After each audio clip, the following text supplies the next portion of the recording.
Welcome to the NCLA Podcast. I am your host, Rachel Mann, and today we're joined by Frank Polen. And Frank, you may remember from back in August when he joined us to talk about crafting the leaders of tomorrow.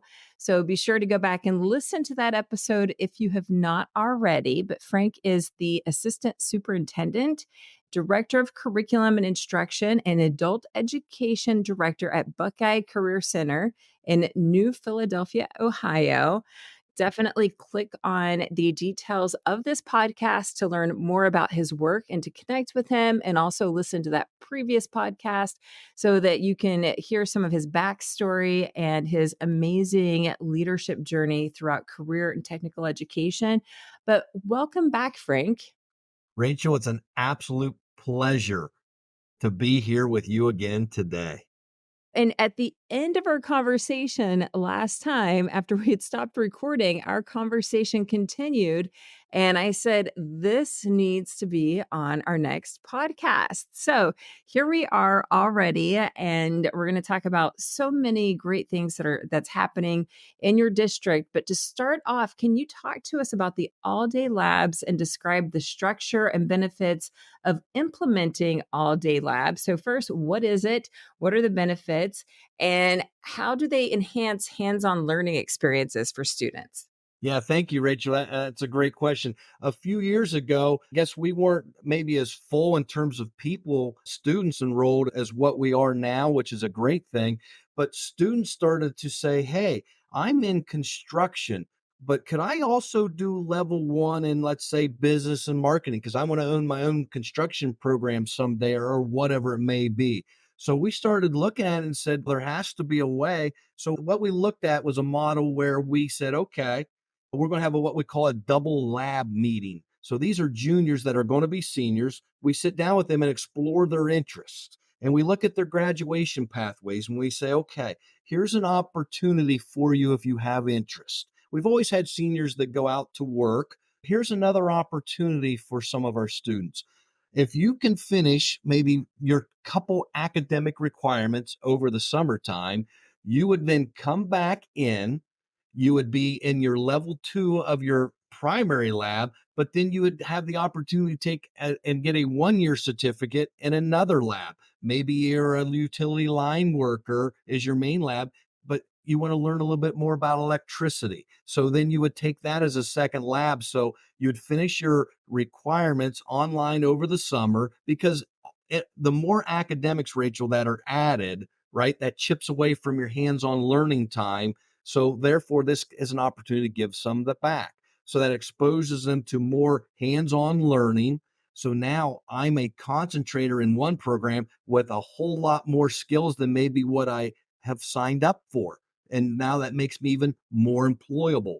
And that we've always had that full-time release work option, but now I can, in essence, finish my academics. Instead of maybe taking 2 labs, I can be underemployed all year long and make real money and get a jump start on my career. And that's how we looked at that. And that's how that got started. That makes so much sense. And every time I talk to you, I just want to go back to school and have these opportunities because these were not these well thought out plans that make so much sense. Why not, now that we have the technology to be able to have that, in a sense, a flipped classroom of them being able to get the academic portions done on their own and then have a lab and work experience and enhanced certifications. Wow, that's amazing. Absolutely. Yeah, and that's the neat thing about it is we're hopefully preparing a better workforce, which we will all benefit from. If I only had, say, 10 or 15 students in my junior lab, I can add 3 or 4, if you will, seniors or level two kids. And I have a great, I still within my numbers, I still within I can get the credentials. It just makes sense. In Ohio, you look at per period funding and you actually, it pays for itself, just like some other things we'll probably talk about today. And it really teaches young people to start taking responsibility for their own learning and gives them a say in what direction they're going in. They just having that ownership is huge for them to be able to develop that mindset of education as a way of life. Then no question, because it does. You got a student, you're going to have to give up some of your time. This is independent of anything else. It's an online platform, but if you do not get that done before the start of the school year, then this is taken away from you. So, great point. Developing your skills as a leader and being prepared to work. Self discipline is a big part of that. Good point, Rachel. Absolutely. And I can imagine as an instructor, I'm a former CTE instructor, as I know you are as well. Can you imagine just teaching the hands-on piece that the kids are getting the other portion out of the way, coming into your labs with that knowledge and that background and being able to really focus on the hands-on where you're building those relationships because you're side by side working with the students. It's amazing. It is. You got kids that are here that they're just in lab all day long. That's sign me up. Exactly, exactly. It doesn't feel like you're going to school at that point. It's just such a great experience. And Frank, how does classroom reduction aid? First of all, what is classroom reduction aid and how does it impact the quality of CTE instruction? And what strategies are being employed to maintain effective teacher student ratios?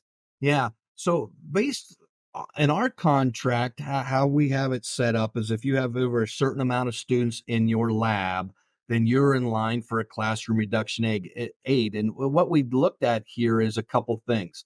Let's say the number's 25 and you have 5 kids sign up and they get waitlisted or whatever it may be.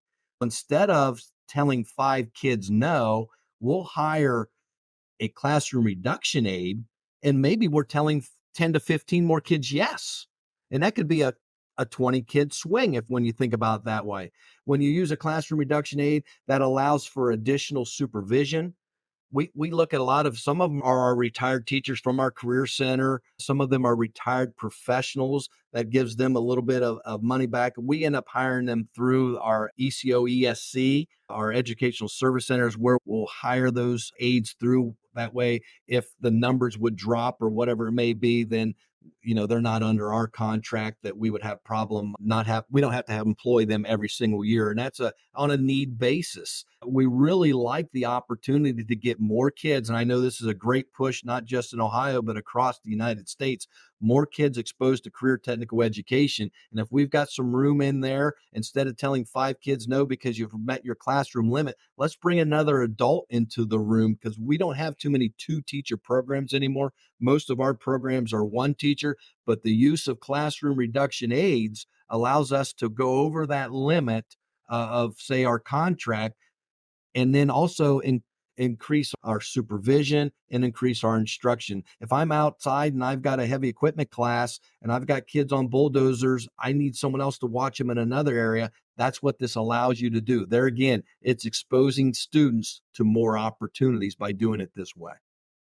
I hear all the time from folks across the country that they are struggling with having waiting lists, but not having the space for students.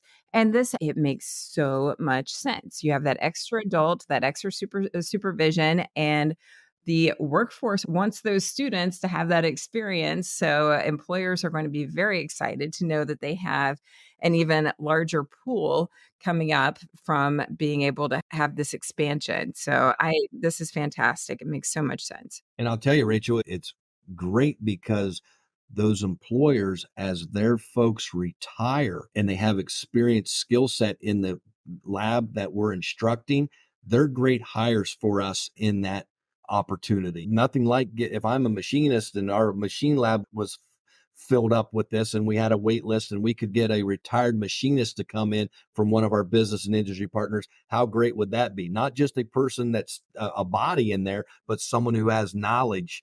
That's where we win in these opportunities. You have someone who knows the classroom side of things, classroom management, attendance, all the ins and outs of teaching, and then that workforce expertise. That, yes, it's a win situation. So, Frank, recently you attended the Workforce Development through CTE Summit for CT administrators. What are some of your key takeaways from your experience and for really just looking to align educational practices with industry needs? Yeah, I think we said it the last time, and I think we say this a lot, that the relationships determine results. So we actually took that model and have had our own workforce summits here at Buckeye Career Center, where we invite any and all employers from all different agencies, as Ohio is a huge workforce state, and we share all the opportunities that companies, industries, businesses can have by connecting with the students here at Buckeye Career Center. I'll give them a top 10 list of here's what I would do if I was in your seat.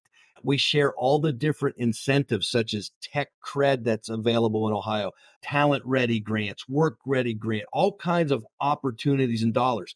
There's opportunities for them to hire high school kids and get incentives through a Senate Bill 166 that could give offset the hiring a student in CTE up to $5,000 per student. So those are great opportunities. And we're real flexible in that, Rachel. For example, over a 2-week period, I scheduled 3 times over there were 6 opportunities for HR professionals, for business leaders to come and, hey, the old adage, right? Feed them and they will come if we have snacks or whatever it may be. And it just leads into our other activities, but developing industry sector partnerships. But give you a real quick example why these are so important. A gentleman had cold called us a couple years ago and said, I would like to come and talk to you about how I connect with your students.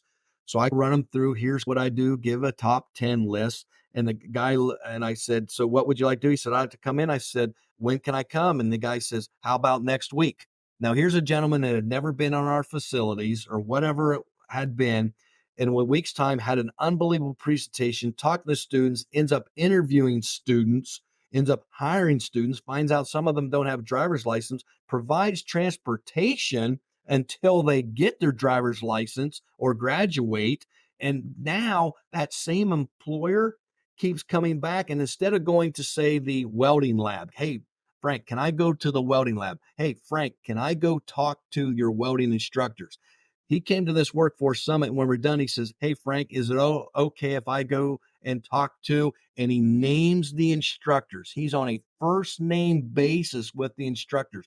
The workforce summits and things along that lines are about building the relationships, building the connections. Now, you think about it, Rachel, that gentleman has spent time. He spent time building that relationship. And guess who may get the first call when a kid's ready to work? That company.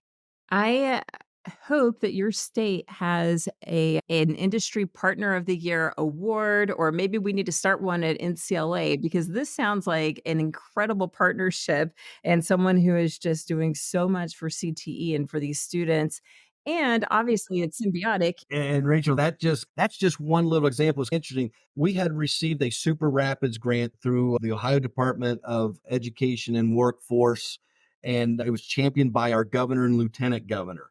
And actually, just this week, just yesterday, at the time of recording, we had a visit from our lieutenant governor, and what he wanted to do was come tour these advanced manufacturing labs, have a roundtable with either current students that employers have hired or some alumni that they've hired. In this example, the gentleman I was just sharing a story about was one of the guys at the seat at the roundtable, as were other employers. And they're talking about, we've hired 30 kids. We've hired this many kids. This owner's a graduate of us. It was just an incredible to hear how much the impact of these workforce summits and relationships that are being noticed and being awarded. There was a kid that started in the summertime working for a company, and his boss sat there and just said, hey, I can't, you can't, what I thought would take 2-3 weeks, this young man's doing in 2 or 3 days, if not 2 or 3 hours, and just how much he has grown, and they want to keep him on. You're talking an 18-year-old kid. And the neat part, Rachel, when we talk about recruiting and things along those lines, he says, my mom thought I should look into this. Moms are always right. And that's the importance too of making sure that what we're doing in CTE is visible, so that those moms and other folks influencing students' lives can encourage them to be a part of this program. But to have that type of presence on your campus, I'm sure that meant so much to your staff, to your students, to everyone, just to know that they have state leaders there who care and are coming to your district to see what's happening. And also, I hope there was some media present as well to make it visible to the community. I'm assuming there would be someone. I would hope so. Oh, yes. We had our local paper. We had 2 or 3 radio stations here, and it was neat because there's Ohio's got our little rainy day fund. There's some other grants and opportunities. They were talking about this $700 million, this, that, and it's, hey, remember us when this comes time. That was just a tremendous victory for our community, for Buckeye Career Center. We had a company that had just announced that they're coming here, so they were in the room. They're going to create, at a minimum, start about 450 jobs. It is certainly an exciting time. We had industry partners plus our commissioners and other people were all in the room to hear these students discuss and share. So yeah, boy, a lot of great articles and a lot of great sharing. It was really neat to watch the interaction with the lieutenant governor in our labs with not only our students, but also with our instructors. That was a really neat thing. And the labs he went to, they all went together along with our construction and made a gift on this brand new water jet table we have and cut out this unbelievable state out of stainless steel, state of Ohio with his name on it. It was just a great celebration of our students for sure. How many students can say that they not only were in the same room with the lieutenant governor, but they also got to create something, use their skills that they're learning in career and technical education to create something that lieutenant governor is taking back with him. That's something they will never forget. And it creates identity. They really see it, their CTE experience as such a positive part of their education journey. No doubt that, and that's one thing that when we make our legislative visits here in the state in Ohio, we always try to take a student-made item to all of our legislators. And actually, our eighth grade visits are going on. We had one of our state legislators in today that we weren't able to get in with a month ago. So we presented this today to her in a very similar manner. And you're right. There are things. We have a cafe restaurant here, and our construction students, when we were building it, built the salad bar, the counters, their student work displayed. And it's neat when they come back for an open house or alumni event and they're like, hey, that I did that. And we build those homes and I built that and it's still there. What a neat opportunity to continue to highlight the great things of career technical education. Absolutely. And Frank, my next question was about discussing challenges of funding for CTE programs, which this fits right in because this was the result of sending a thank you letter for Right. a grant. But can you share effective ways to secure resources or expand upon this particular situation, then just to be able to support these CTE initiatives? Yeah. I'd say first and foremost, there's no substitute for more students that helps the budget better than anything else, right? So that recruiting and retaining of students. 10 years ago, we were sitting below 600. Now we're knocking on the door of 1,000. When you're talking about per period funding and use of weighted funds, that there's a big difference in financials and what you can do, but you got to be able to do it. You got to spend that money.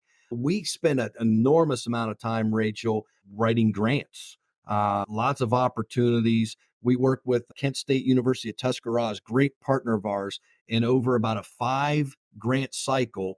Their folk and our folk here, we've accumulated about $1.7 million that have been used solely for purchasing advanced manufacturing equipment. Throw the Super Rapids grant on top of that, and that number jumps to about $2.2 million solely in equipment. So we go through, we prioritize, we have an equipment meeting, and we prioritize based on enrollments, based on credential attainments, based on local and regional and state needs. And so we want to put our money and applying for grants. We just applied for another one today. It went in as we're looking to add a burn building for our newly forming fire and EMS program here. But grants and partnerships are incredibly powerful. And our state's done a great job. There's reimbursements through industry credentials. There's innovative workforce incentive programs that we've applied for. So I would really, if I'm anywhere, I'm exploring those grants because just like in college, and we tell people all the time, hey, grants, that's free money as long as you do what you're supposed to do. It really is. You do, of course, have some compliance elements Yes. to it, but hey, it's so worth it to be able to offer these additional programs and sometimes equipment, tools, things that you wouldn't have access to otherwise. And in your opinion, Frank, what constitutes best practices in CTE? We hear that term thrown around all the time. Oh, best practices. But what Yeah. constitutes a best practice in CTE? And how do you ensure these are implemented and maintained at Buckeye Career Center?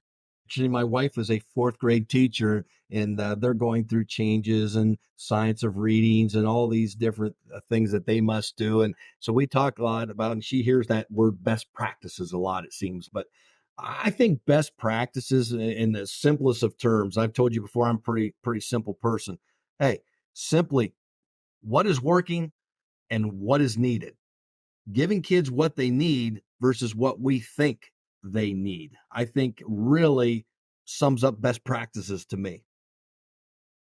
Makes sense. And two, I think sometimes it seems as if it's something that, oh, we keep hearing this over and over again, but there are those things that work that you have to hold on to and That's right. continue to replicate. There's some things that we need to let go of because it's legacy thinking. It no longer serves either students of today or our staff or our leaders. Sometimes we just hold on to these things and everyone's asking themselves why, but it's just habit or not examining why we're actually doing those things. But there are those things that we do have to hold on to. There's no question. And I was on another podcast with a good friend, Michael Connor, earlier, and we talked about, hey, the plate's only so big, right? And we keep piling things on the plate, and it's like going to that all you can eat buffet, and grandma tells you your eyes are a little bigger in your stomach. We probably ought to cut back our portion size on some different things. But another big part of that best practices is having those, and I know I sound like a broken record, but those relationships.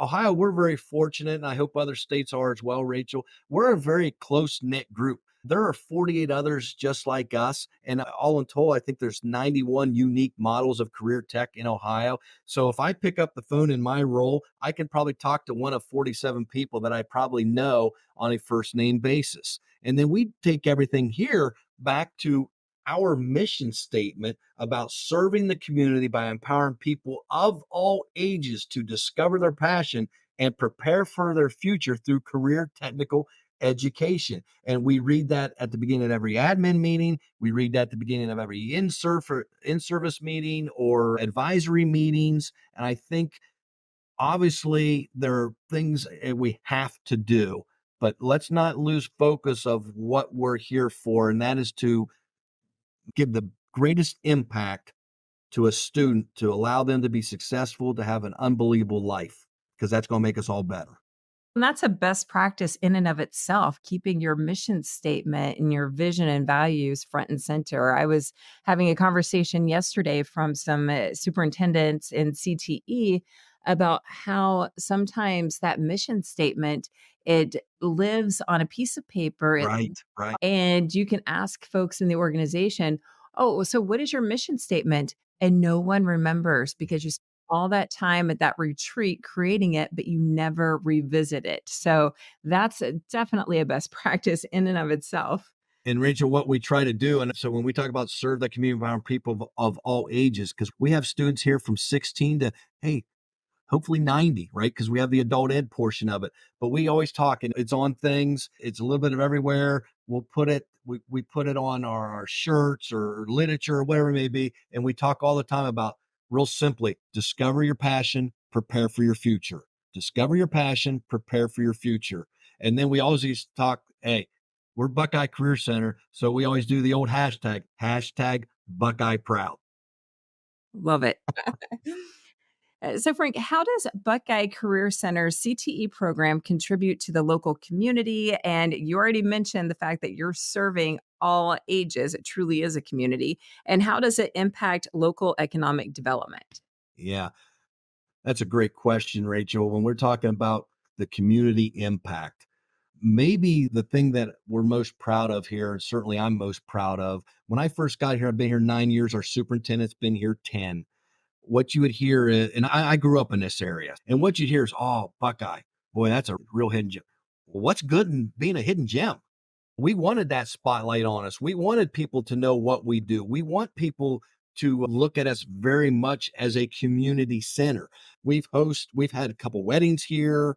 We've had graduation parties, community events. So it just cross country events for elementary kids. We don't serve preschool kids, but they're here running on our campus, which is going to bring a couple sets of grandparents and parents, people who may have never seen our facility. We're going to say, if you haven't seen Buckeye lately, you haven't seen Buckeye. So very much community center. We hosted the Tuscarawas County Athletics first ever Hall of Fame. So we want to be looked at in that regard. We run 3 shifts of custodian, Rachel. We're open 24 hours a day, starting Monday through Saturday morning, I think it is. We're closed in on 48 years as a career center here. Ohio's celebrating 50 years. And we have a lot of customer service that we want our people about. We want to do things. We have meat cutting. We have a full scale restaurant. We want to provide the workforce what they need. And we do that by saying, okay, do you need a new skill? Do you need to upskill? Are you retiring and you want to reskill? Because I really believe career centers, and us in particular in this area, we don't have a community college within probably 70 miles of us. So we are the supplier of tomorrow's workforce today. And we are very much Buckeye proud to be that avenue that spotlight is on and impact our community. And I hope we continue to do that as long as I'm here. Frank, on the Institute for the Future, they have a blueprint, and I ran across this a couple of years ago. I'm assuming they still have it as one of their pages, but it talks about the future of post secondary education and making it the hub of the community where everything is built around the education center. That's what you're doing. That's exactly what you're doing. So when they're talking about it being so futuristic, we just need to make sure they're aware of what's happening where you are so they can make a Buckeye an exemplar for others to follow. Yeah, I really appreciate it. I think we have everything but a swimming pool, Rachel. You can come down to Hershey. We have some swimming pools here. I don't know if they want to swim in a little creek here, but it's really, it is exciting times. There's no question. Our community has been fantastic. We just had advisory last Friday. We had well over 200 members here. We actually had our executive director of the Ohio Association of Career Technical Superintendents come to visit. It is the time that we owe it to our community who invest in us. We owe it to families who send us our students. We owe it to school districts to get students not only across the finish line in terms of graduation, but to be career ready. And with that, you can't be that hidden gem, and you've got to be involved. And I think that's been the best thing that we have going here. And that hidden gem reminds me of something that my mentor, Dr. John Mulcahy, used to would say, and he would talk about how CTE is education's best kept secret, and that's a problem. That's a How problem. Yeah. we have to make what's happening in CTE visible because that's the only way to continue to grow and share best practices, but also to let students know and parents and the community know what CTE truly is. 100% agree. You would never get an argument out of me on that. And like I said, I wasn't a product of it, probably should have been. I asked this question at the advisory the other day. I asked the people, and they were there, business owners, leaders. I said, raise your hand if you are a CTE graduate. There were several that, of course, went up. I said, now, here's the other thing. How about you raise your hand if you didn't, but wish you had? Mm. That was alarming. Now, I would have been one of those, would probably fit right in that mold. And I think people knew where we're going. And I always end our presentations with a picture of our current students. We talk about next year's enrollment, which so several years ago, 10 years ago, Rachel, we were below 600 at this time in the school. We've got over 620 applications for next year of new students. Wow. Wow. So I think when those hands go up, I think they know why I'm asking. Absolutely. Absolutely. You are doing fantastic work, and it's always such a pleasure to talk to you and learn about the great things that are happening, but also to be able to share best practices that others can replicate in their context. So, thank you for being a guest and joining us again today. Rachel, it's always a pleasure. These relationships determine result. This is a perfect example. We met several years ago and have continued to do this, but that's the CTE world. And I would say all the world would be better if we continue relationships like this. Absolutely. And for the folks listening in, if you would like to be a guest on a future episode or have a topic that you would like for us to address, or have someone that you would like to recommend to be a future guest, please reach out to info at ncla-cte.org. And thank you for joining us today. And thanks again, Frank. Thank you very much, Rachel.